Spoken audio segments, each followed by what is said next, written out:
Kaybolmuş bir kentin eskicisiydi.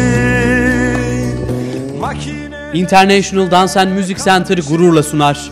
Londra muhteşem bir geceye hazırlanıyor. 24 Şubat Pazar Metin Kemal Kahraman, Seyfi Yerlikaya ve Sevinç Kılınç İngiltere'de sevenleriyle bir araya geliyor. Eskicisiydi, makineleşmeye karşı duyguları topluyor. Sizler de bu muhteşem türkü gecesine katılmak istiyorsanız Magnolia Düğün Salonu'ndaki yerinizi şimdiden ayırtın.